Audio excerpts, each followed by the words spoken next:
SER Podcast. Y de un momento a otro esta noche, el Tribunal Constitucional va a tomar una decisión definitiva sobre si el Senado puede aprobar mañana o no la reforma que renovaría automáticamente al propio Tribunal Constitucional. El Tribunal ya dijo el lunes por la noche que no. La mayoría conservadora del Tribunal se impuso, aceptó el recurso del Partido Popular, aceptó las cautelarísimas que pedía el PP y la reforma quedó bloqueada. Primera vez en democracia que el Constitucional impedía una votación en el Parlamento Nacional. Pero el Senado ha recurrido y esta noche el Pleno del propio Constitucional tiene que decidir si mantiene su posición o si cambia de criterio a petición del Senado. Lo lógico sería que, votando los mismos señores que la última vez, pues el criterio no cambiara, que votaran lo mismo. Pero algo ha cambiado respecto al lunes. Ahora los magistrados tienen sobre la mesa el informe de la Fiscalía, que es un informe elaborado no por un señor fiscal, sino por todos los fiscales de sala del propio Tribunal Constitucional. Y en ese informe los fiscales dicen dos cosas. Dicen, por un lado, se posicionan en contra de que el Tribunal Constitucional paralizara la votación del Senado. La Fiscalía está en contra de esas cautelarísimas que pedía el PP y a las que accedió el Constitucional. Y además la Fiscalía dice que los dos magistrados conservadores afectados directamente por esta reforma tenían que haberse apartado de la votación, cosa que no hicieron. Y dice la Fiscalía que hoy, cuando se vote, estos dos señores, estos magistrados conservadores, no deberían participar en esa votación. Claro, si estos dos magistrados conservadores no participan en la votación, hay un cambio en las mayorías. Los progresistas se imponen a los conservadores. Habría un vuelco de la situación. Por lo tanto, ahora mismo todo está abierto, todo son hipótesis.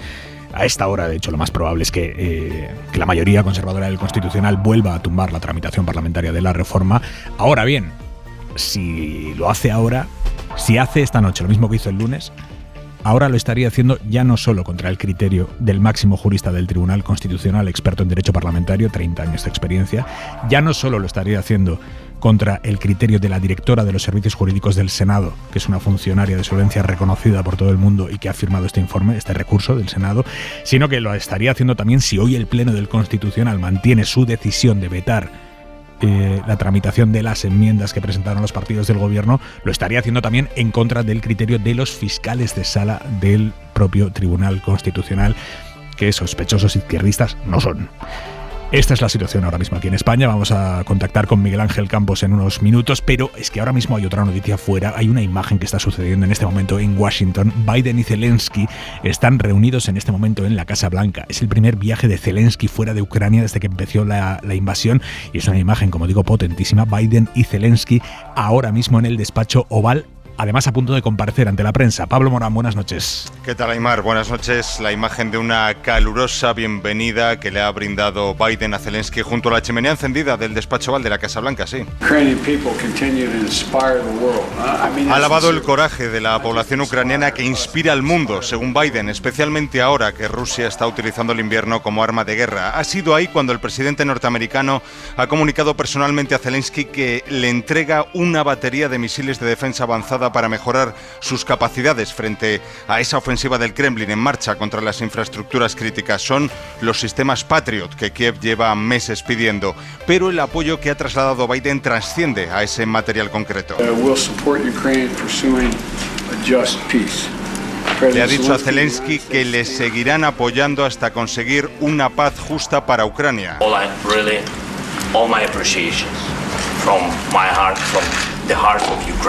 Y Zelensky ha agradecido a Biden de corazón su apoyo y liderazgo en su nombre y el de todos los ucranianos. Apoyo que, con los casi 2.000 millones anunciados hoy, Aimar, se eleva ya a 21.000 millones de dólares los que ha aportado Estados Unidos desde el inicio de la invasión. Después de esa comparecencia conjunta con Biden, de la que hablabas, Zelensky se irá al Capitolio, donde se dirigirá a los congresistas, incluidos los republicanos que han cuestionado el apoyo incondicional de Estados Unidos a Ucrania. Pablo, te escuchamos después. Gracias. Hasta luego. El resto del día en 2 minutos. Marina Fernández, buenas noches. Buenas noches. Un día en que ha quedado lista para su votación mañana en el Congreso la ley trans. Las mujeres trans son mujeres. No hemos podido evitar que en el proceso de tramitación de esta ley la transfobia se hiciese hueco Se en ha el disculpado debate durante el debate la ministra de Igualdad, Irene Montero. También ha habido reproches del PSOE a Unidas Podemos. Señorías de Unidas Podemos, debo decirles que es absolutamente desacertado acusar a mi partido de pactar con la derecha un retroceso en derechos LGTBI. Por las críticas de los socios a la enmienda, finalmente tumbada, con la que el PSOE quería exigir aval judicial para el cambio de sexo en el registro de los menores de 16 años. El PSOE confía en que mañana se va a cumplir la disciplina de voto. Un miércoles en el que la patronal ha dado plantón a la mesa de diálogo social sobre la subida del salario mínimo. Me alegro mucho que desde ayer a hoy, como está negociando en diferido, ya suba medio punto, pero insisto, le pido al señor Garamendi que se sume a la mesa, que cumpla con su función constitucional. La vicepresidenta Yolanda Díaz ha criticado esa ausencia y no ha propuesto una cifra concreta. La patronal, lo escuchábamos, plantea una subida del 4%, los sindicatos del 10%. El primer día con las mujeres de Afganistán fuera de las universidades. Las estudiantes que han ido a clases se han encontrado con que las echaban de las aulas y a las puertas de las facultades.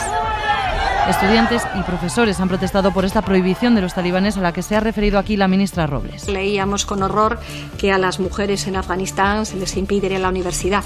De alguna manera hay que reconocer el fracaso de esa misión en la que OTAN participó. Está habiendo un incremento del Daesh. Muchas noticias para el día más corto del año, en el que además vamos a estrenar el invierno. Empieza exactamente a las 11 menos 12 minutos. Dentro de media hora. Y, por cierto, una noticia de hace unos minutos, noticia bajón.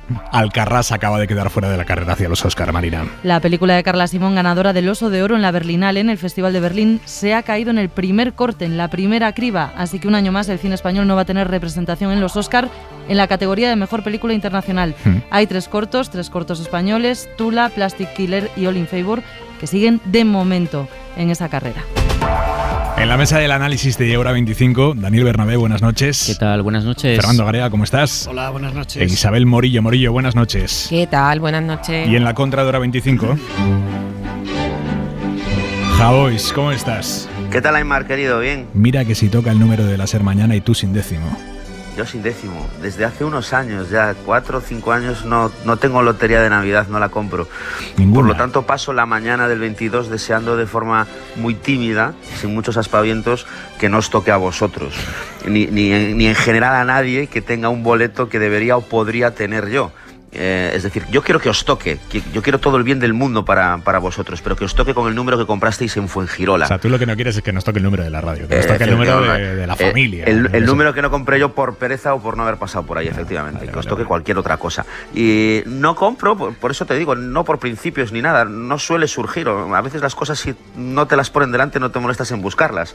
Y luego sí que hay algo un poco más delicado. Mi relación con la suerte es un poco controvertida. He tenido mucha y me da un poco de miedo abusar de ella. Tú imagínate que me toca el gordo y la suerte dice hasta aquí hemos llegado contigo. Creo que con la suerte hay que hacer como con la comida y con la bebida. Dejar de jugar con ella cuando aún te cabe un poquito más. Dejar de comer con un poquito de hambre. Dejar de beber en la penúltima. Y dejar de jugar cuando aún te espera o sospechas que te espera un golpe de suerte más. Guardarlo por si lo necesitas para algo más importante, incluso aún más importante que lo es que el dinero. Espero tu llamada mañana, Javois, cuando nos haya tocado. Espero tu llamada. Lo haré, no lo dudes. Y me presentaré allí. Sí, con champán. Con el cazo. Adiós. Un beso, chao.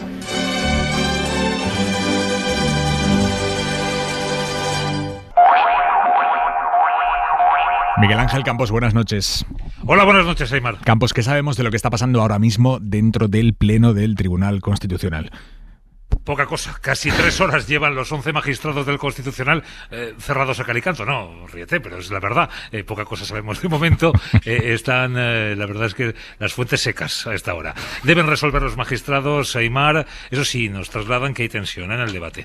Deben resolver sobre el recurso del Senado redactado por la directora de la asesoría jurídica de esta Cámara, Isabel Avellán, que reclama revocar las medidas cautelarísimas que impiden el trámite parlamentario. El escrito de Avellán alega indefensión de los senadores y que la decisión del Constitucional es extemporánea porque fue adoptada para no vulnerar los derechos de los diputados del PP en el Congreso, pero ahora ya está en el Senado. Ha decaído el objeto de las medidas cautelarísimas según la letrada. La directora de la asesoría jurídica de la Cámara Alta alega además que la suspensión de la tramitación ocasiona una perturbación de la máxima gravedad a un interés constitucionalmente protegido, como es que el Poder Legislativo ejerza sus funciones, y a los derechos fundamentales de los senadores al impedirles debatir y votar la reforma. Destaca además la inexistencia de precedentes y tilda de desproporcionada la actuación preventiva del Constitucional porque anticipa el fondo del debate. Y en una línea muy parecida se ha pronunciado Campos la propia Fiscalía del Tribunal Constitucional.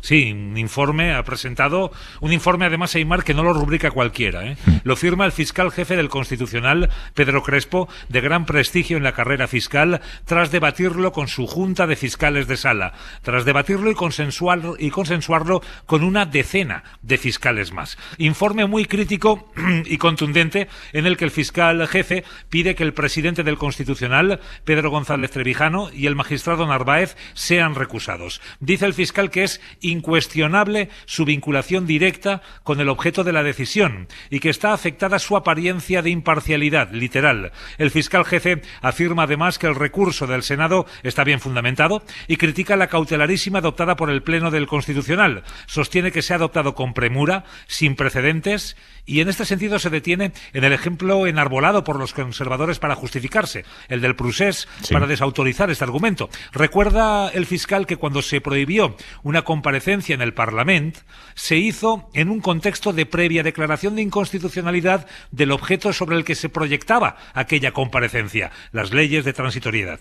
Además, el fiscal jefe, Aimar, advierte del riesgo que ocasiona para futuras decisiones del Legislativo. Y hay una cosa muy llamativa, Campos, que nos contabas a las 8 de la tarde, y es que cuando el presidente del tribunal le ha pedido al fiscal jefe, necesito un informe sobre esto, dadme vuestra opinión como fiscalía que sois, el fiscal le ha dicho, vale, pero dadme los argumentos con los que tomasteis la decisión del lunes de paralizar la tramitación de la reforma en el Senado, y que no le han dado el documento con los argumentos.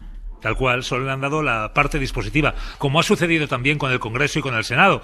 El Pleno del Tribunal Constitucional no ha ofrecido sus argumentos jurídicos para llegar a esa decisión a las cámaras del Legislativo, ni al Congreso ni al Senado, ni al fiscal, que forma parte del procedimiento, que es el garante de la legalidad y que debe informar sobre la situación. Así es como decías, el presidente Trevijano ha pedido a la Fiscalía esta mañana que informase sobre los argumentos jurídicos del Pleno, pero no le ha facilitado esos argumentos jurídicos. De forma insólita e inaudita, según el Ministerio Público, Trevijano solo ha facilitado a la Junta de Fiscales de Sala la parte dispositiva del auto. ¿Sobre qué argumentos debemos informar si no nos los ha facilitado el interesado en ese mismo informe? Se preguntaban fiscales de esa Junta esta misma tarde. Miguel Ángel, gracias. Nos vas contando luego. Hasta luego.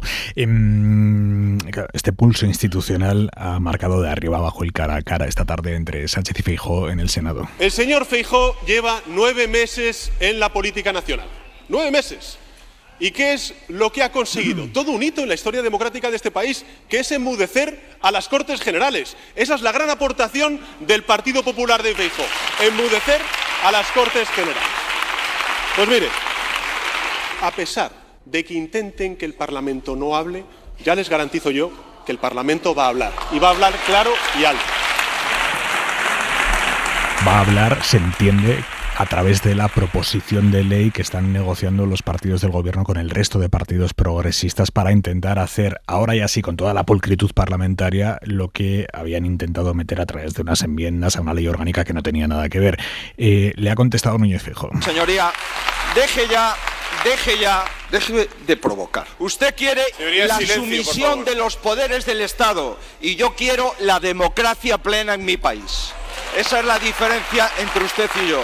Dado que el Parlamento va a hablar, que hable de verdad y que hable el Parlamento de toda España, que es el conjunto de los españoles. Convoque usted unas elecciones y hablamos de verdad, señor Sánchez. Estamos asistiendo a un inédito manoseo jurídico-político del equilibrio institucional y esto, Garea, no suele traer nada bueno. No, yo creo que las instituciones y los poderes tienen un equilibrio muy delicado que cuando se toca a uno un poquito hacen como fichas de dominó que terminan afectando a todos y yo creo que esto es lo que ha ocurrido. Y en el origen de la primera pieza de dominó está precisamente el pecado original de Alberto Núñez Feijóo, como para no poder hablar, como ha hablado hoy, de degradación institucional o de cumplir la Constitución, porque el Partido Popular lleva 4 años sin cumplirla y yo creo que es bastante espectacular si pensamos en lo que viene por delante. Si todo va según lo que parece normal, como mínimo este Consejo General del Poder Judicial estará más de 5 años con el mandato caducado y sin renovar. Lo cual quiere decir que más los 5 que tiene de mandato ordinario va a estar 10 años. Teniendo en cuenta que la ley expresamente prohíbe a los vocales del Consejo General del Poder Judicial repetir mandato cuando hay renovaciones, se está también incumpliendo por ese lado de facto lo que dice la ley. Yo creo que ese es el gran pecado original, yo creo que es el origen de todo esto y es lo que arruina el mensaje de Núñez Feijóo. Ayer, por ejemplo, volvió a proponer de forma retórica la posibilidad de abrir el diálogo, pero claro, vuelve a su vez a poner otras condiciones distintas. Yo creo que el problema del Partido Popular es que además, si en estos 4 años hubiera mantenido solo un argumento de por qué no lo hace, por ejemplo, que se pactó con independentistas o con Bildu, por poner solo un ejemplo, se podrá estar de acuerdo o no, se podrá pensar si eso es suficiente o no, pero tendría una cierta credibilidad con un solo argumento. El problema es que ya vamos con 30. Ayer sacó otros a colación, volvió a recuperar lo de que había que cambiar el sistema de elección previamente. Es decir, por eso digo que es el gran pecado original y creo que es el origen de esta crisis institucional por afectar a un poder que a su vez, insisto, termina afectando a todos de rebote. Morillo, ¿cuál es tu análisis de situación?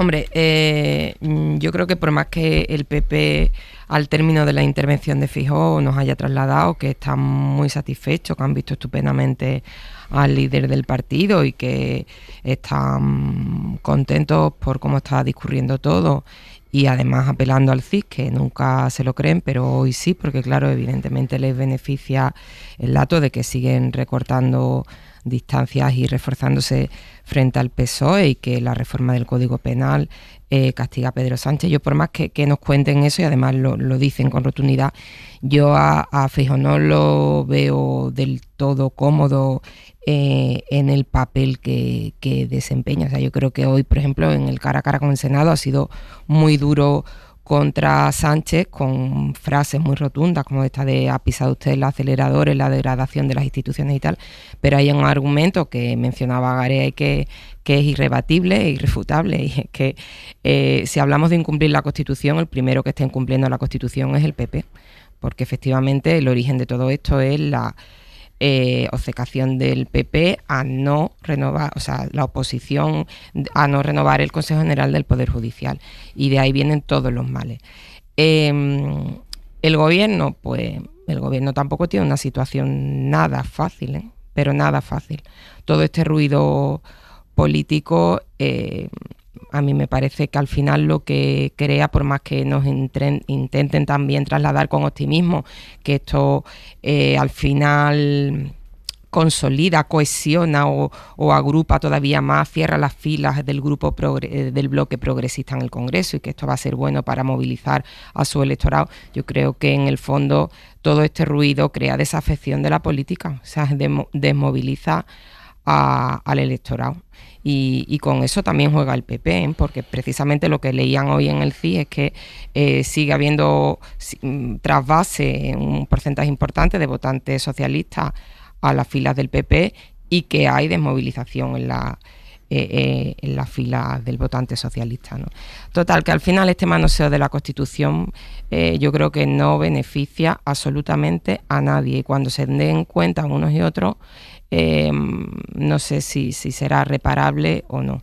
Y la proposición de ley que va a impulsar el gobierno, porque otra cosa que ha dejado clara el presidente es que el Parlamento hablará alto y claro, o sea que la reforma de las mayorías para renovar el Poder Judicial la van a impulsar, y eso ya también nos lo dejaron claro ayer. Eso tiene el peligro de que Bruselas saque de nuevo tarjeta roja y hay que hilar ahí muy fino. O sea, yo no veo que nadie esté cómodo ni acabe de ver clara nada en esta situación. Bernabé. En el debate del Senado de hoy, las formas que han empleado ambos líderes creo que reflejan mucho la situación y el ambiente en el que estamos. Sánchez podría haber optado por el dramatismo, porque hemos vivido jornadas dramáticas, hemos vivido jornadas inusuales, y sin embargo Sánchez ha optado por un tono que ya le conocemos, que es un tono prácticamente que ronda algunas veces lo cáustico, la ironía. Se encontraba seguro en lo que estaba diciendo. Sin embargo, Feijóo, ¿de qué ha tirado? Ha tirado de la frase hecha. Ha tirado de bajar cable, de bajar una narrativa a los suyos y en todo caso a todo el país, que viene a decir que el PP protege la Constitución y que es el gobierno quien la quiere romper. El problema es que esto es difícil de encajar con una cantidad de hechos que se van acumulando ya diariamente, que rompen esta narrativa por completo y que sitúan al Partido Popular, como bien decía Fernando, en el origen de todo esto, que es no querer renovar el Consejo General del Poder Judicial. Ahora, aquí hay un problema de fondo que creo que no se está viendo, no se quiere analizar políticamente, porque creo que hay miedo a hacerlo. El bloqueo al Consejo General del Poder Judicial por parte del PP, al menos en los 2 primeros años, podemos entender que fuera un bloqueo estratégico, un bloqueo para sacar cosas al gobierno. Al gobierno se le sacó la presidencia del Consejo de Radio y Televisión Española gracias a este bloqueo, por ejemplo. Es decir, podemos entender que aún de una forma mezquina se utilizará este asunto institucional tan importante para presionar al gobierno, para mantenerle en una tensión. Yo soy de los que creo que después de la primera ola de la pandemia, donde en este país se cruzaron líneas rojas muy graves para intentar tirar a ese gobierno y colocar en su lugar un gobierno de concentración nacional, ha habido partes del aparato del Estado e incluso de los sectores más reaccionarios de la política española, de los medios de comunicación y de la judicatura, que entendieron que ese bloqueo podía llegar a algo más y que ese bloqueo del Consejo General del Poder Judicial para lo que iba a servir es para lo que ha ocurrido en estos 2 últimos días. Es decir, que lo que ha ocurrido de viernes a lunes no ha sido el resultado de una acción errónea del PP o del gobierno. Lo que ha sido, se ha buscado eso como objetivo. ¿Por qué? Con la intención de transformar la judicatura en una tercera cámara, una cámara de los lores que impidiera legislar al poder del Parlamento y el Senado. Eso es lo que se estaba buscando. Porque detrás de todo esto políticamente, y esto creo que hay que decirlo y hay que advertirlo a la ciudadanía, hay una parte de la derecha de este país que lo que intenta es el desmontaje institucional de nuestra democracia del 78. Esto es lo que hay. Y si queremos analizar esas palabras duras, tenemos que acudir a la propia forma en que el propio señor Feijóo el 27 de octubre, cuando tiene un acuerdo prácticamente firmado, se echa para atrás. Como Cuca Gamarra, de repente, dice que ellos no van a practicar el trumpismo. El anterior martes lo dijo. Cómo ese papel estaba encima de la mesa, cómo Feijóo y Sánchez mantienen una conversación donde se emplazan al siguiente miércoles para verse y donde ese viernes 28 a las 12 se va a firmar ese acuerdo, y ese acuerdo no se firma. El Partido Popular, la dirección nacional del primer partido de la oposición en España, de repente saca un comunicado que dice que se echan para atrás. Días después lo que nos enteramos, y nos enteramos porque una de las propias bruñidoras de este asunto lo dice públicamente, es que Isabel Díaz Ayuso ha metido la mano y ha descabalgado a Feijóo del acuerdo que él mismo había llegado. En ese momento muchos nos quedamos estupefactos y pensamos, ¿por qué tiene tanto poder esta señora? ¿Por qué el poder autonómico de Madrid, de Sol, parece que se está comiendo al poder de Génova? Fundamentalmente porque a Feijóo en ese momento le leen la cartilla y le dicen que él no puede renovar el Consejo General del Poder Judicial porque necesitan que al final se llegue a este punto, que el gobierno mueva ficha y que una vez que haya movido ficha, el Constitucional pueda tirar para adelante y convertirse en una Cámara que legisle, o que impida, mejor dicho, legislar a priori. Una situación absolutamente excepcional para cualquier democracia. El lunes a lo que asistimos es a un paso muy concreto del desmontaje institucional democrático en España. María. Bueno, yo yendo a lo fáctico, yo creo que lo que sí que hay es un interés político por parte del Partido Popular y Alberto Núñez Feijóo por algo que creo que es importante y quizá lamentable, pero es así y hay que admitirlo, y es que las bases, los votantes potenciales del Partido Popular están de acuerdo con que no se produzca este pacto. Y yo creo que eso es lo que tenemos que plantearnos como algo tremendo, es decir, desde mi punto de vista, pero esto no es tanto que Ayuso impusiera su criterio, como que sí que hay una decisión estratégica en el Partido Popular, primero con Casado y luego con Feijóo, de pensar que ese pacto no les va a beneficiar nada, que Pedro Sánchez es el origen de todos los males y todas estas cosas, y por tanto es imposible vender a su electorado y a sus bases un acuerdo con el gobierno. Con esto no estoy justificando, que conste, estoy explicando, que ya he dicho al principio, que es el principal error, o como se quiera llamar, del Partido Popular y de Alberto Núñez Feijóo. Y yo creo que eso es lo importante. Y a partir de ahí se construyen algunos de los discursos que estamos dejando casi como si fuera un ruido que aceptamos, que es esto, por ejemplo, del asalto al Tribunal Constitucional por parte del Gobierno, cuando yo creo que lo que realmente hay es un asalto al Tribunal Constitucional por parte del Partido Popular. ¿Por qué? Porque ese supuesto asalto por parte de Pedro Sánchez al Tribunal Constitucional sigue primero las leyes, que es la que conviene. Toca ahora una renovación en la que cambien las mayorías a favor del progresismo. Luego dice, no, se trata de impedir que Cándido Conde Pumpido presida el Tribunal Constitucional. Oiga, es que la presidencia a Cándido Conde Pumpido le corresponde por turno, por antigüedad, por las normas habituales de reparto dentro del Tribunal Constitucional. Por tanto, quien está alterando esa mayoría y está asaltando al Tribunal Constitucional desde el punto de vista fáctico y político es el Partido Popular, al impedir que se produzca esa renovación. Morillo. Claro, yo cuando te preguntan, y bueno, ¿qué es tan importante en el Constitucional? Porque claro, la gente muchas veces no...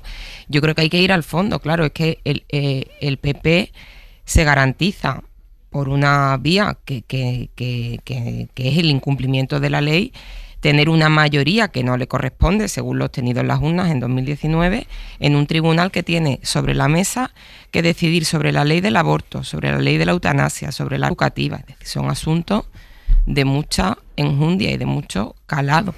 Y todo esto pues es lamentable. Hay magistrados indignados, ¿no?, que dicen no nos pueden considerar conservadores o progresistas, esa etiqueta no se le debe de poner a un magistrado, pero la realidad es que depende de la mayoría conservadora o progresista que haya en el Constitucional, estos recursos tendrán más o menos posibilidades de prosperar y estas leyes tendrán más o menos posibilidades de ser tumbadas o de seguir adelante. Me parece... Sí. ¿Te parece? Termina la frase. No, que me parece eso bastante relevante y es el fondo del asunto. Venga, brevísimamente, Bernabé y Garea.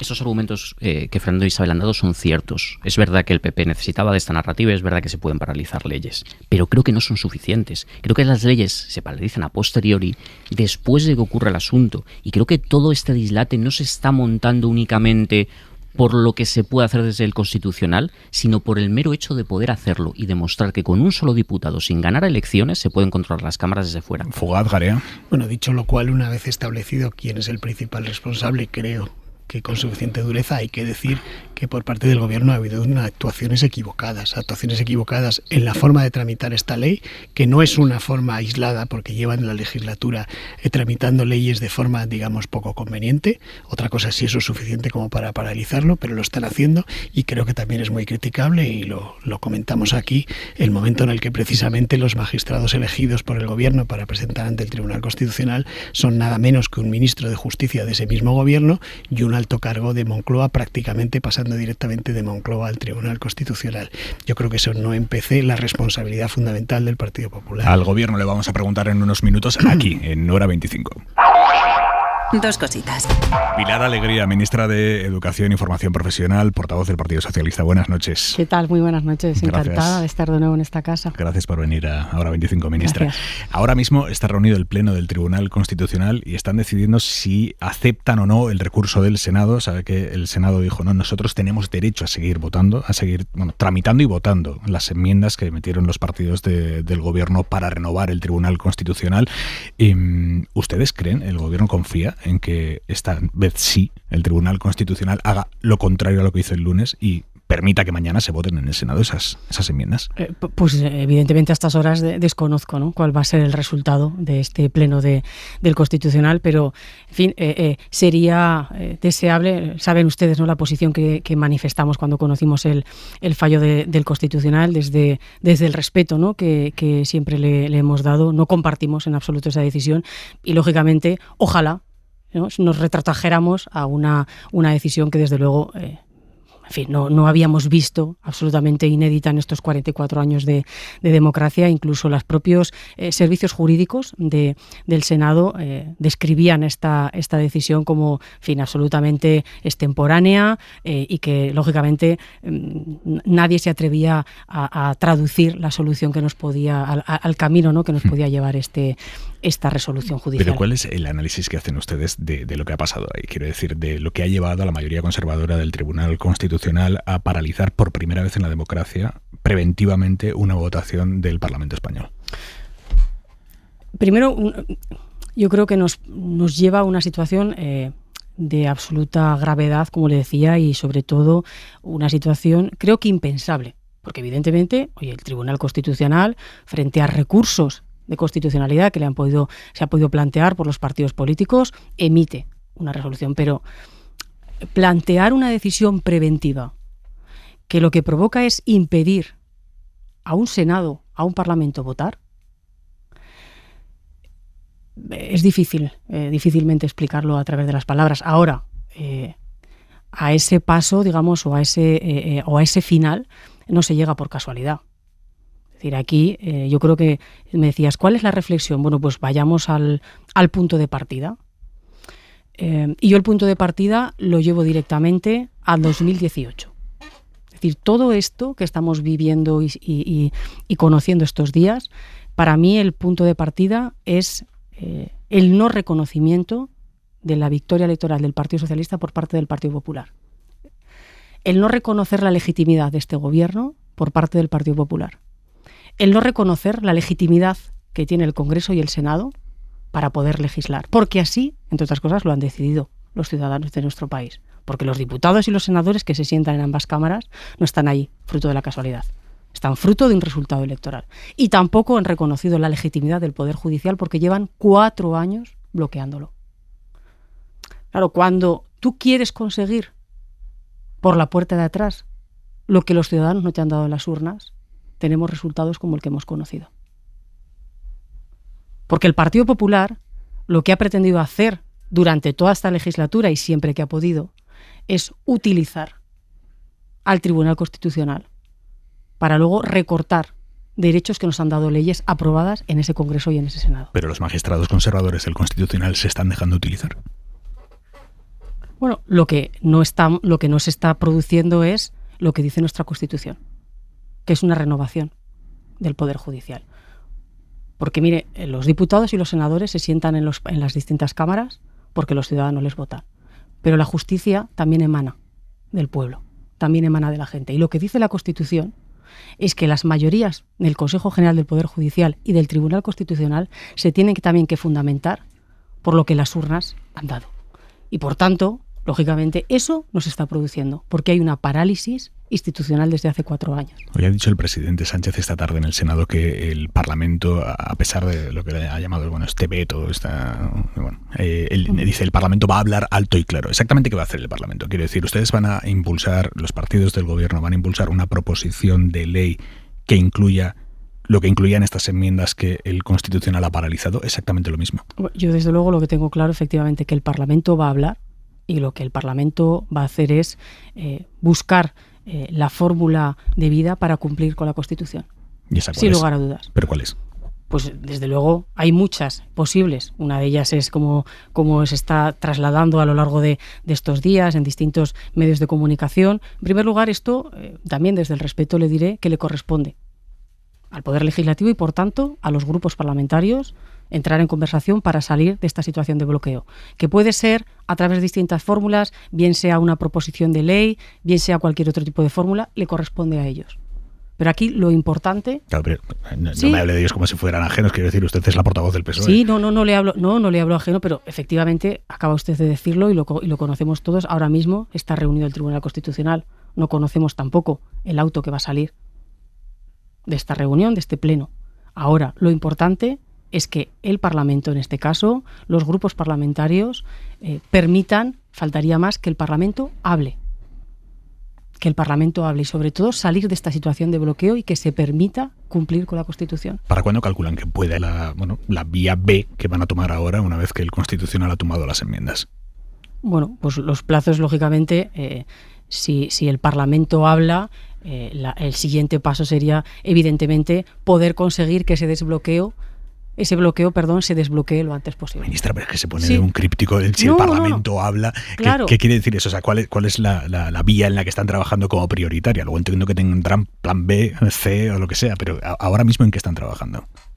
ahora mismo, como es que le acabo de decir, ahora mismo lo que estamos es esperando a ver qué es lo que dice el Tribunal Constitucional. Pues mire, tenemos noticia. A las 22:39 de la noche, 21:39 en Canarias, el Tribunal Constitucional acaba de determinar que mañana no se vota en el Senado. Miguel Ángel Campos, hola de nuevo.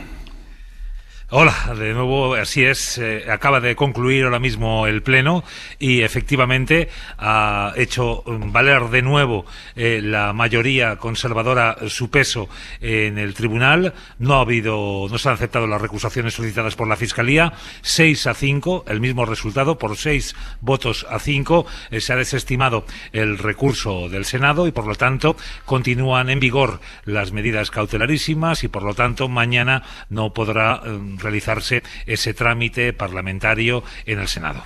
¿Lo esperaban, ministra? Pues mire, me gustaría contestarle que desde luego hubiera sido deseable una solución absolutamente distinta a la que acabo de conocer. Es que es inconcebible que no se permita al Parlamento, en este caso al Senado, votar una ley. Es que en el Senado están sentados los senadores y senadoras que han decidido los ciudadanos de este país en las últimas elecciones generales. Es que estamos hablando de una situación absolutamente gravísima.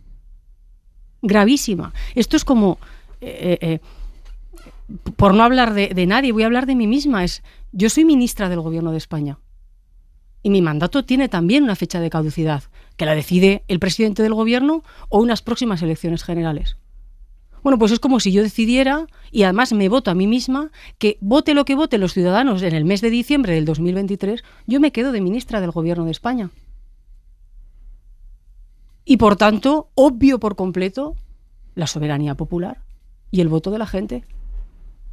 O sea, ¿qué me parece esta decisión? Pues gravísima. Ministra, se equivocaron tomando un atajo parlamentario, que es lo que en definitiva nos ha llevado hasta aquí. Es lo que el Tribunal Constitucional ha dicho que hay que tumbar. La había hecho un cambio de semejante calado por unas enmiendas a una ley orgánica que no tenía nada que ver con esto. Pues mire, yo puedo compartir y hasta entender que se suscite debate. Ahora, también le voy a decir, esta forma elegida ha sido utilizada en multitud de ocasiones por parte de todos los partidos políticos, no solamente en el Congreso de los Diputados, sino en parlamentos autonómicos. O sea, es una vía legal. Entre otras cosas, porque además, en fin, conocéis perfectamente el funcionamiento parlamentario, es que si no fuesen soluciones legales, las mesas harían su trabajo y lo paralizarían. Pero esta decisión, estas propuestas con las que ha trabajado el Partido Socialista, Unidas Podemos, en fin, ha sido en multitud de ocasiones utilizada por los distintos partidos. No sé, que lo utilizan muchas veces, sí. De eso no hay ninguna duda. Sí. Bueno, lo utilizan a todas horas ustedes, lo de presentar leyes a través de los grupos parlamentarios en lugar de que sea el gobierno quien las lleva, porque si el gobierno las lleva hay que hacer muchísimas más consultas a organismos consultivos y demás. Si las llevan los grupos es mucho más rápido. Bueno, se utilizan los distintos mecanismos, pero le digo, puedo comprender que haya un debate sobre si gusta más o gusta menos. Ahora, es perfectamente legal la fórmula que nosotros hemos utilizado y hubiera sido, en fin, deseable no haber conocido esta respuesta y sobre todo no haber tenido que convivir durante tanto tiempo con este bloqueo al que nos ha llevado el Partido Popular. Ministra, ¿el gobierno quiere a Cándido Conde Pumpido como presidente del Tribunal Constitucional? No, mire, el gobierno lo que quiere es que se cumpla la Constitución. El gobierno lo que quiere es que se renueve el Consejo General del Poder Judicial. Y el gobierno lo que quiere también es que el Tribunal Constitucional se renueve en lo que se tiene que renovar. Yo, desde el primer momento, le diré, somos respetuosos desde la A a la Z. Y le digo esto porque el propio Tribunal Constitucional tiene una ley orgánica, y creo que es en su artículo 9, si no me falla la memoria, son los propios miembros del Tribunal Constitucional con su voto secreto quien elige al presidente. Hombre, pareciera lógico que si la mayoría progresista es la que está sentada en el Congreso de los Diputados, si los ciudadanos han dado un apoyo mayoritario a las fuerzas progresistas, hombre, pareciera lógico que hubiera una mayoría progresista en el Tribunal Constitucional y que su futuro presidente o presidenta fuera progresista. Pero, le digo, esto no le corresponde al gobierno, esto le corresponde a los magistrados del Tribunal Constitucional. cosas que sí les corresponden al gobierno y al Partido Socialista. Toda esta maniobra del Partido Popular para que el Constitucional torpedeara la tramitación de la reforma en el Senado, les ha servido a ustedes para eclipsar el malestar interno intenso que tenían a raíz de la reforma del delito de malversación, una reforma en línea con lo que pedía Esquerra Republicana. ¿Le preocupa que ese malestar rebrote? Mire, nosotros desde el inicio de la legislatura mantuvimos un compromiso, como saben, con esa reforma del delito de sedición. Una propuesta que trasladó desde el primer momento el presidente del Gobierno con el objetivo, sobre todo, de buscar esa homologación con el resto de los códigos penales, de otros países europeos. Y cuando hemos llevado también a trámite el cambio en el delito de malversación, nunca hemos pasado las 2 líneas rojas que nosotros desde el Partido Socialista comprometimos. Nunca. Y además así ha quedado tipificado. La primera es que todo desvío o mal uso de fondos públicos estaría penado. Todo mal uso, mejor dicho, de fondos públicos estaría penado, y así ha quedado perfectamente reflejado. Y desde luego, ninguna persona que estuviese condenada por corrupción iba a verse beneficiada por esta modificación. Es más, hemos incluido y tipificado un nuevo delito por enriquecimiento ilícito. Es decir, aquellas personas que hayamos tenido alguna responsabilidad política, haya tenido, un crecimiento de su patrimonio absolutamente injustificado, lo tenga que justificar frente a la justicia. Ministra, pero ustedes... Ahora también le diré que soy perfectamente consciente que hay debates y hay asuntos que requieren más horas y más tiempo de pedagogía y de explicación. Tenemos claro. Y lo vamos a seguir haciendo. Pero la gente también, que está en contra de esto, ministra, no es porque no se lo hayan explicado bien, es porque no le gusta lo que han hecho ustedes. Bueno, decir que la gente está en contra, creo que es una aseveración muy importante. La gente que está en contra, no, la gente está en contra. Pues entonces, la gente que está en contra porque no le gusta lo que han hecho ustedes, no porque no lo entienda. Bueno, a veces yo creo que también se trata de explicar, mejor las cosas. Y también se trata de explicar el contexto de la situación en la que nos encontramos ahora y de dónde venimos. También se trata de explicar las herencias que este gobierno se encontró en Cataluña en el año 2017. Y también se trata de explicar que a través del diálogo, a través de distintas propuestas, consigues mucho mejor ahora en el 2022 que en el año 2017, y me refiero fundamentalmente en Cataluña. Creo que también hay que explicar a la gente que los problemas políticos hay que devolverlos al terreno político, que las situaciones judiciales hay que devolverlas al espacio de los tribunales. Pero a ustedes no les genera ningún tipo de duda ética política el cambiar una ley a medida de cargos públicos que están siendo investigados por esa ley. Es que esta ley no está hecha a medida. No está hecha a medida de los cargos de segunda plana de Esquerra Republicana. No está hecha a medida. No está... No está hecha a medida. De hecho, la propuesta que planteó Esquerra Republicana es una propuesta de máximos para que ustedes la elevaran a medida de quién está hecha esta reforma. No. La propuesta de Esquerra Republicana era la propuesta de Esquerra Republicana y la propuesta del Partido Socialista era distinta. De hecho, estas tipificaciones que le acabo de explicar no estaban incluidas en la propuesta de Esquerra Republicana. Pero ustedes la habrían hecho si Esquerra Republicana no se lo hubiese pedido. Pues le acabo de decir que llevábamos, entre otras cosas, desde el año 2018. ¿Anunciando que iban a tocar la malversación? No, la sedición. Efectivamente, la sedición. Y luego, efectivamente, hemos también entrado a modificar el delito. Pero siempre lo dijimos, manteniendo claras nuestras líneas rojas. Ministra, el CIS, el barómetro del CIS que hemos conocido hoy, denota que algo de malestar respecto a estas cuestiones sí que se está generando respecto al Partido Socialista. Sí, bueno, ya le estoy diciendo que yo soy perfectamente consciente, que desde luego es mucho más sencillo, si me permites, hablar de la bonificación del transporte público, que será permanente, como saben, hasta el 31 de diciembre del 2023, o de otro tipo de medidas, que explicar estas modificaciones. Lo sabemos, somos perfectamente conscientes y sé que hay que seguir haciendo pedagogía sobre este asunto. Pero bueno, creo que también el CIS lo que ha trasladado en el día de hoy es que hoy, si hubiera unas elecciones generales, el Partido Socialista sería el partido más votado por los españoles. A menor distancia que el mes pasado, sí, respecto al Partido Popular. Lo sé. Pasa que, bueno, quedan todavía, queda todavía mucho tiempo. ¿Cuánto queda? Hasta diciembre del 2023. ¿Estás segura de que las elecciones van a ser en diciembre? Sí. ¿Eso sigue así? Y en mayo las elecciones municipales y autonómicas, sí. Ministra, a un periodo de tiempo muchísimo más corto, mañana se vota en el Congreso la ley trans. Es una ley con la que el Partido Socialista tuvo bastante jaleo interno, en el sentido de que intentaron registraron una enmienda que intentaba elevar hasta los 16 años el periodo en el que un juez tiene que intervenir a la hora de que el chaval o la chavala cambie de género en el registro. Finalmente nadie más les apoyó con esa enmienda y se quedó la ley tal y como había salido del Consejo de Ministros en el que estaban ustedes. ¿Van a votar a favor de esa ley? Claro que vamos a votar a favor. ¿Todo el grupo parlamentario? Sí, claro. Bueno, lógicamente la posición del grupo parlamentario es votar afirmativamente de esta ley, sí. ¿También sí, las diputadas socialistas que han combatido activamente el contenido de esta ley? Bueno, yo le puedo decir que, lógicamente, cuando esta ley sale aprobada ya desde el gobierno del Consejo de Ministros, tiene una voluntad clara, que es seguir mejorando y, si me permite, ensanchando, si me permite el término, esa lucha por la igualdad del colectivo LGTBI, de las personas trans. Ese es el principal objetivo de esa ley.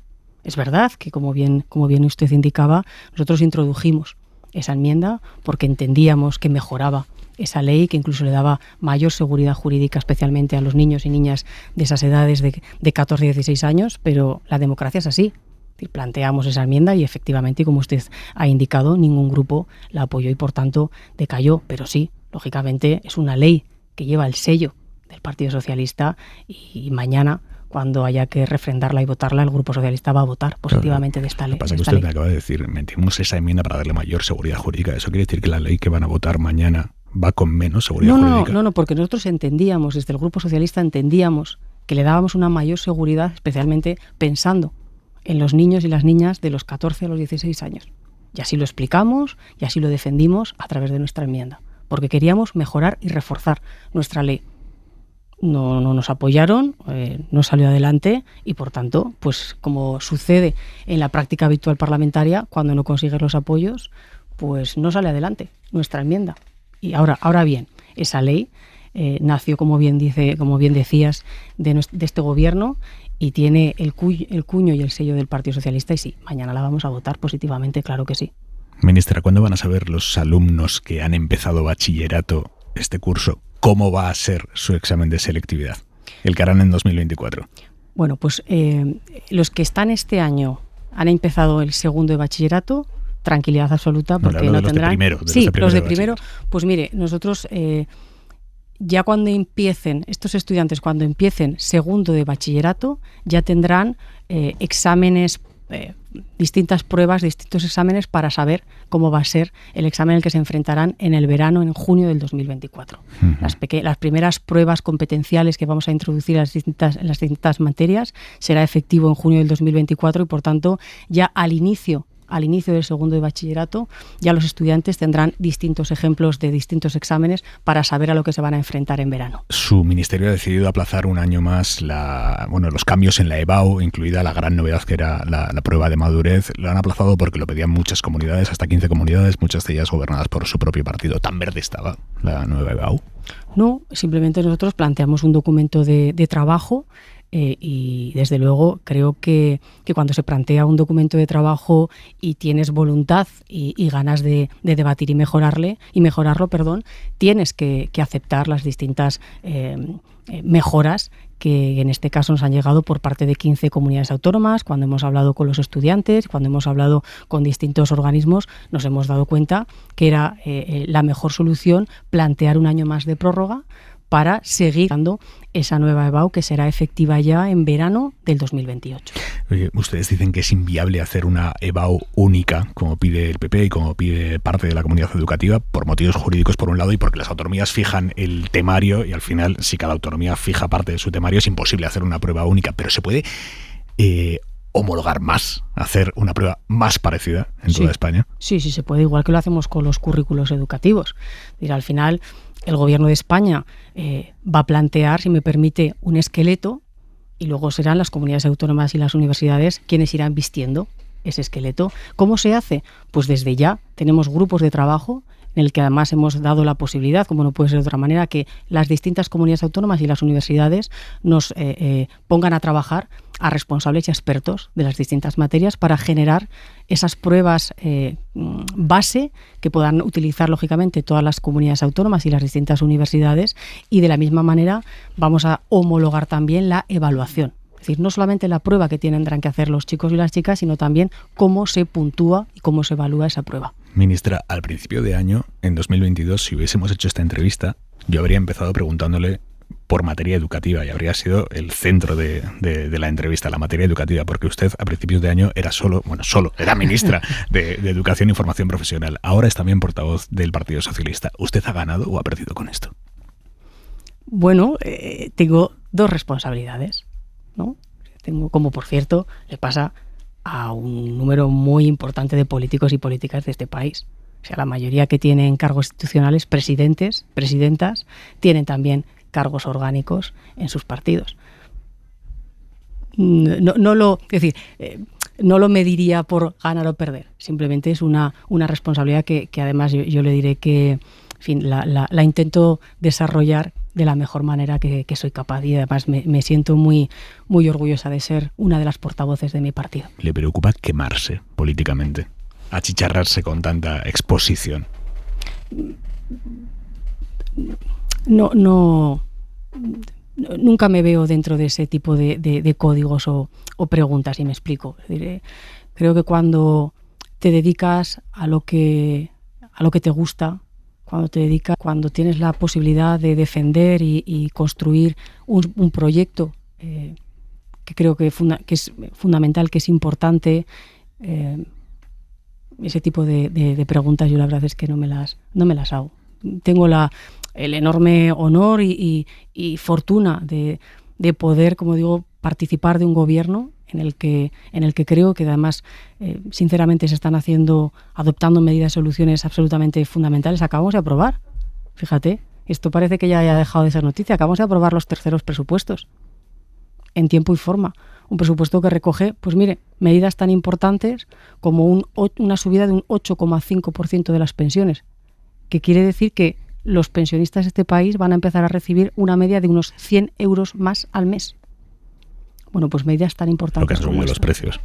Sí, evidentemente. Bueno, también estamos desplegando importantes medidas para, entre otras cosas, haber conseguido, siendo todavía elevada, tener la inflación más baja de la eurozona. Vamos a seguir tomando medidas como hemos hecho a lo largo de toda esta legislatura. Por cierto, el martes que viene tienen que decidir si quitan la bonificación a la gasolina. ¿Se va a quitar para los particulares? Bueno, se está estudiando, como saben, ¿no? Es verdad que además es la decisión que ha tenido más debate, porque seguramente, bueno, yo creo que es importante también que a la hora de adoptar medidas el beneficio pues pueda ser más directo, ¿no? Hacia a lo mejor esos ciudadanas que hacen más uso, transportistas u otros sectores. Pero lógicamente, efectivamente, el martes que viene, tengo un poco ahí ya a veces pierdes un poco la noción del tiempo. El martes 27, último Consejo de Ministros del año. Aprovecharemos y aprobaremos ese paquete de medidas para seguir dando, por otro lado, lo que nos toca y nos corresponde. Ministra, terminamos. Hemos vuelto a ver esta tarde lo rotas que están las relaciones entre Pedro Sánchez y Alberto Núñez Feijóo.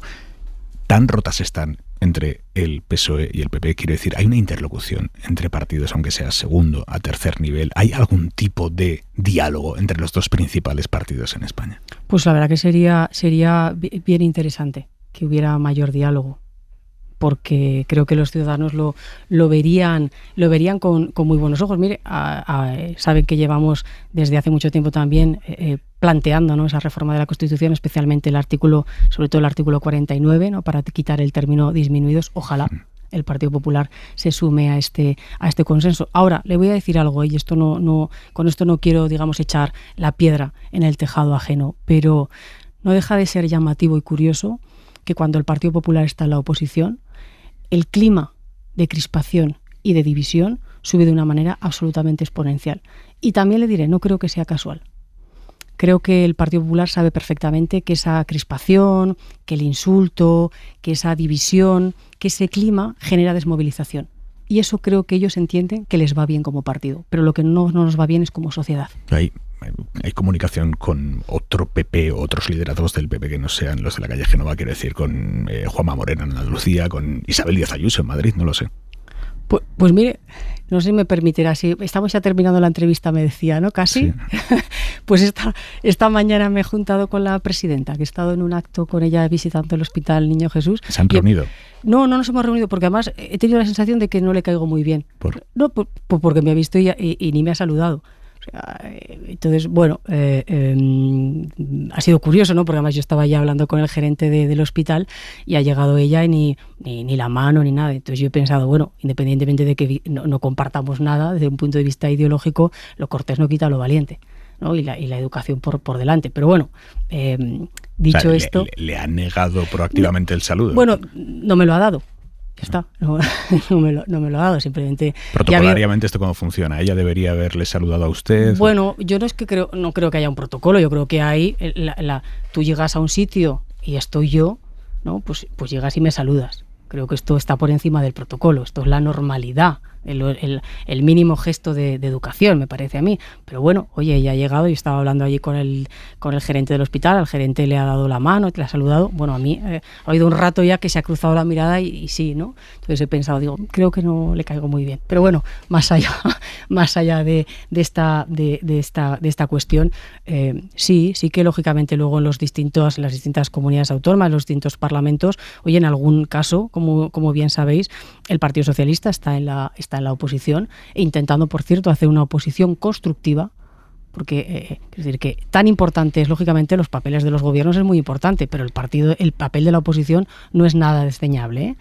Y se puede hacer una oposición constructiva. Pilar muy Alegría, la de hoy. Ministra de Educación y Formación Profesional, gracias por venir a Hora 25. Bueno, déjame solamente, si me permites, terminar felicitando las fiestas, ¿no? Que venimos de años muy, muy difíciles y creo que todos nos merecemos celebrar estos días con especial intensidad. Gracias. Felices fiestas, ministra. Felices fiestas. Adiós.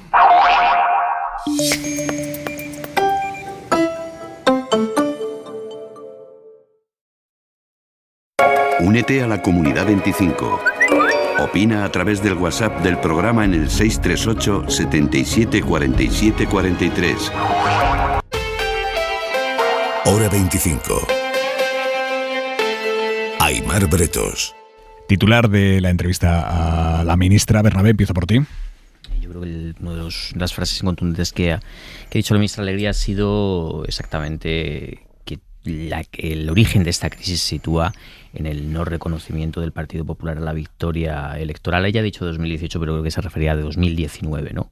Situar efectivamente el punto de quiebra, el punto de fisión en el no reconocimiento de la derecha a un resultado de unas elecciones generales.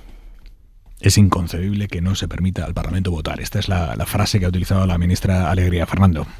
Bueno, yo me voy a la anécdota para describir la categoría. No me resisto a la tentación, lo que ha contado al final, de que coincide en un acto oficial con la presidenta de la Comunidad de Madrid. Bueno, y tremendo. Ni siquiera hay un saludo. Yo creo que eso se describe bastante, aunque sea una anécdota, cuál es el clima político en el que estamos en España. Me parece más que discutible algunas de las cosas que ha explicado respecto a la forma de legislar del gobierno. Digo del gobierno porque aunque formalmente ha presentado las proposiciones de ley el Grupo Socialista, es el gobierno, y lo que para mí son excesos durante toda la legislatura de este tipo de iniciativas, falta de informes, leyes precipitadas, etcétera, etcétera. Morillo.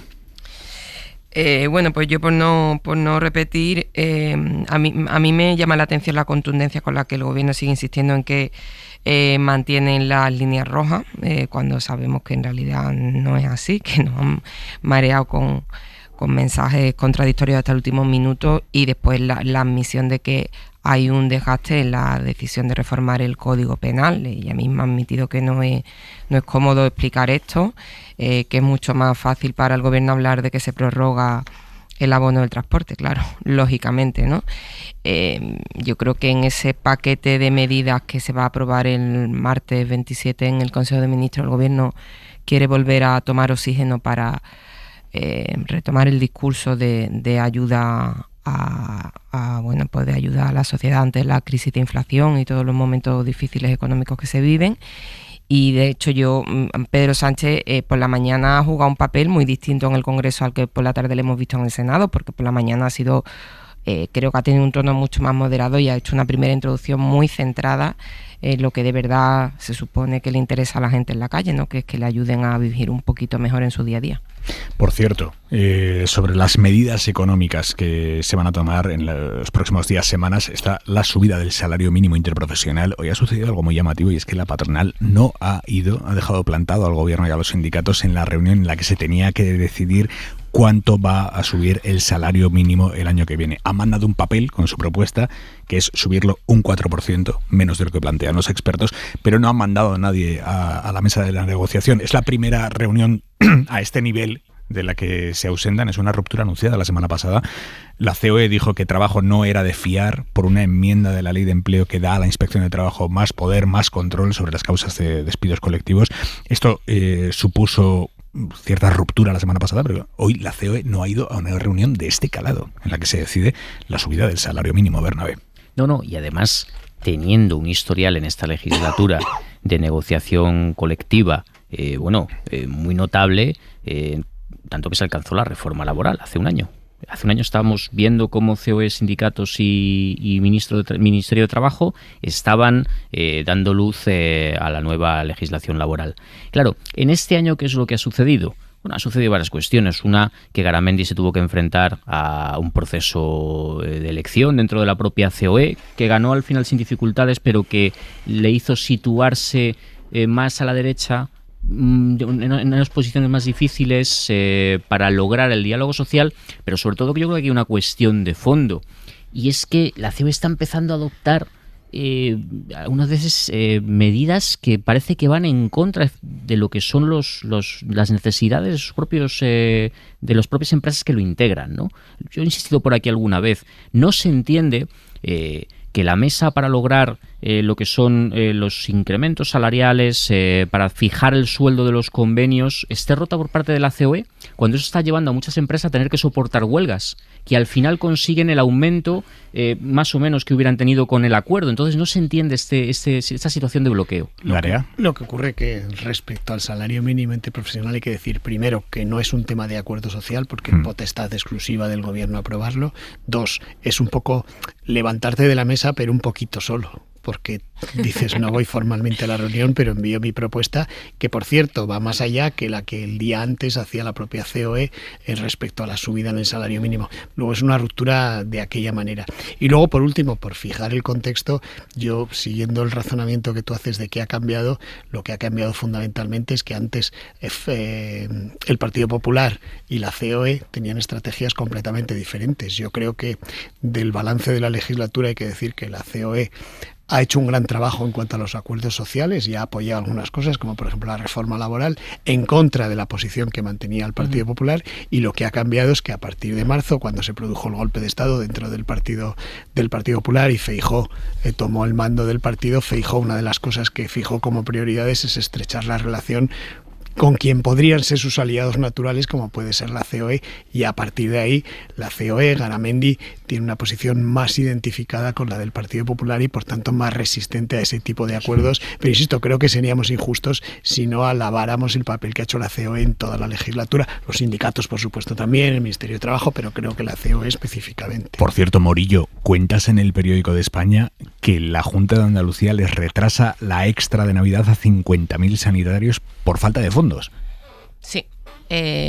Una parte de un complemento que tenían que cobrar ahora en diciembre les han comunicado, se lo comunicaron ayer, que lo cobrarán a final de enero por falta de disponibilidad presupuestaria. Así que los sindicatos de la sanidad están indignados. A quien más repercute es a los médicos. La Junta le resta importancia, dice que son 180 euros de media, pero claro, esa es la media. El sindicato médico advierte que hay médicos que van a perder hasta 500 euros. En cualquier caso, aunque sea un euro, no creo que sea el momento de andar jugando con este tipo de asuntos cuando hay una huelga de la atención primaria convocada en Andalucía el 27 de enero y cuando vemos el incendio que hay con la sanidad pública en Madrid. Yo creo que esto es un traspiés importante, la verdad. Bueno, señores, antes de irnos, les emplazo a todos, ahí vamos a estar mañana a las 9 de la mañana con Ángels y con todo su equipo en el especial del sorteo de la Navidad, de la Lotería de Navidad aquí en la cadena SER, con Ángels, insisto, a partir de las 9 de la mañana desde el Teatro Real. Estamos ahora en ese momento en el que todos los que llevamos algún décimo decimos, ¿y si? ¿No? ¿Y si? Esa es la pregunta con la que nos vamos a la cama. Bueno, los que nos vamos a la cama, porque hay algunos que hoy, esta noche no duermen en cama, como todos los que están haciendo cola ahora en torno al Teatro Real para entrar mañana allí los primeros. Adriana Sánchez, muy buenas noches. Adriana Calvo, buenas noches. Buenas noches, Aimar. Bueno, hay muchísimo ambiente, alrededor de 70 personas están esperando en este mismo momento, y entre ellos los más fieles, como Juan, el famoso obispo de la lotería, que lleva 10 años viniendo. Llevo aquí desde el sábado, las 7 de la mañana, pasando frío, pasando agua, pero con una ilusión tremenda por entrar aquí.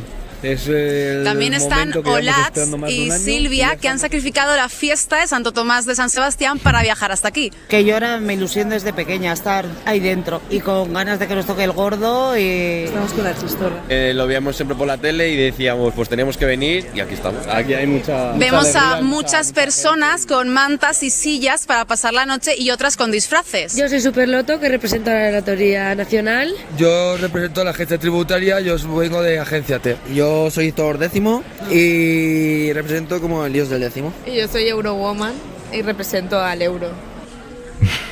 Y es que esta espera para muchos es una experiencia mágica en sí misma. Te lo pasas súper bien. En la cola yo digo que lo mejor de la lotería es el ambiente que hay en la cola. Es que pasa rápido el tiempo. Adriana, ¿sigues por ahí? Sí, perdón, que he tenido un problemilla. No. Y es... No. Bueno, la cola es lo mejor, pero al final lo que quieren todos es que su décimo tenga premio. 11.412, 4.000.000. Pase lo que pase mañana, la ilusión ya está en marcha. La gente tiene unas filias rarísimas. Bueno, claro, ¿qué pasa si te toca el gordo? ¿Cómo le cambia a uno la vida si le toca el gordo? ¿Cómo les ha cambiado la vida a los que les tocó el gordo el año pasado? Elisa Muñoz. 86.148, 4 millones de euros. 86.100. Cuando se estaba cantando este premio, el gordo del año pasado, Marimar estaba esperando en la redacción de la televisión de Burgos, donde trabaja, para coger la cámara e ir a grabar a ganadores. Le costó un poco darse cuenta de que ella era una de las agraciadas. Me empezaron a llegar mensajes de WhatsApp al grupo de los amigos, pues diciendo eso, que nos ha tocado, y yo miraba el número y no me parecía que era, y bueno, hasta que ya me di cuenta que sí que era, y fue una emoción y me puse a llorar y todos los compañeros muy contentos. Le había tocado, y mejor todavía, le había tocado con sus amigos. Llevábamos 4 décimos para repartir entre 16 personas y todos los años jugamos. Todos los años ponemos 20 euros por persona y compramos 12 décimos más o menos de 2 o 3 sitios distintos. Los décimos premiados los había comprado una amiga que un día pasó por la estación de Atocha. Le hizo gracia que el número empezase por 8 y acabara en 8, que juntos suman 16, que es el número de amigos que jugaban. José Ángel García también buscaba un número un poquito especial. Es el presidente del Atlético Basauri Balonmano y cada año reparten participaciones por todo el pueblo. Como el club cumplía 35 años, quería que el número homenajeara de alguna forma esa cifra. No lo encontró, pero se quedó con otro que se llevó el segundo premio. 72.119. 1.250.000 euros.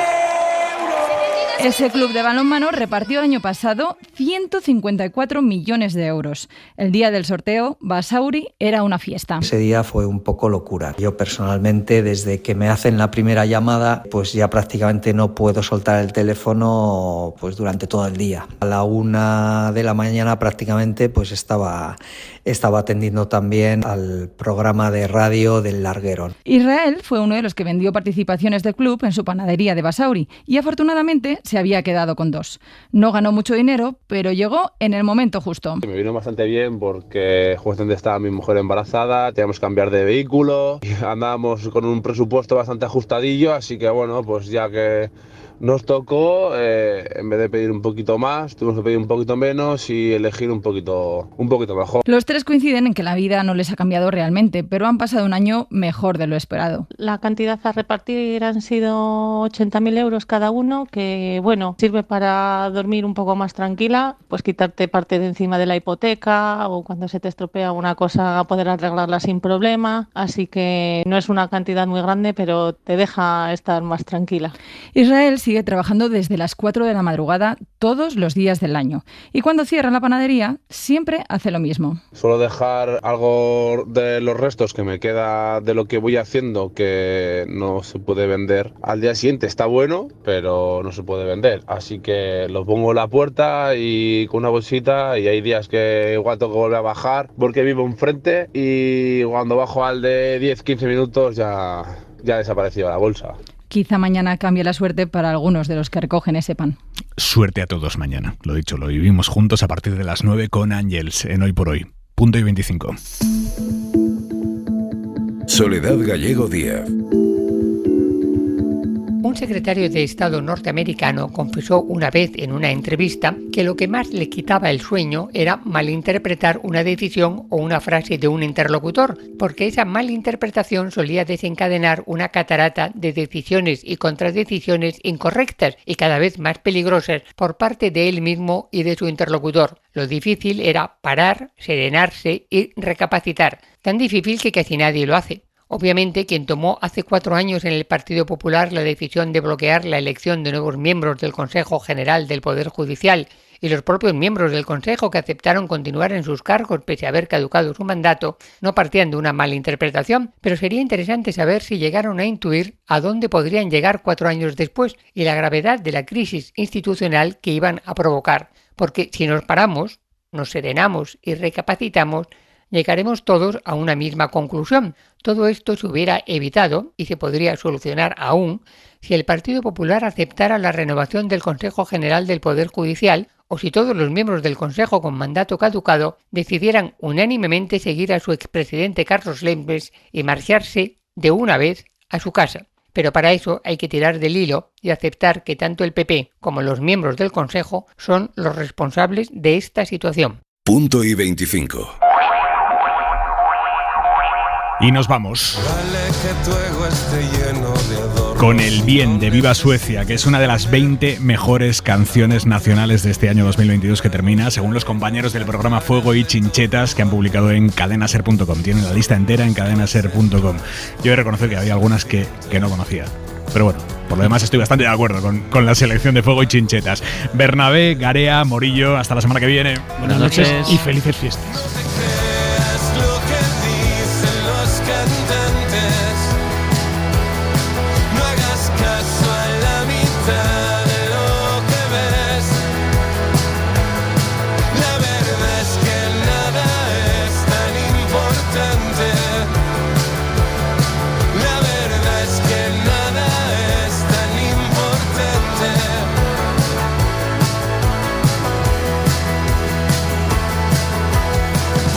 Estallen las bombas en casa y tus padres no firmen la paz. A veces las cosas se arreglan si asumes que nadie las puede arreglar. Solo duele porque crees que importa. No se va a curar y qué más da. Para no perderte ningún episodio, síguenos en la aplicación o la web de la SER, Podium Podcast o tu plataforma de audio favorita. Cadena SER. La radio.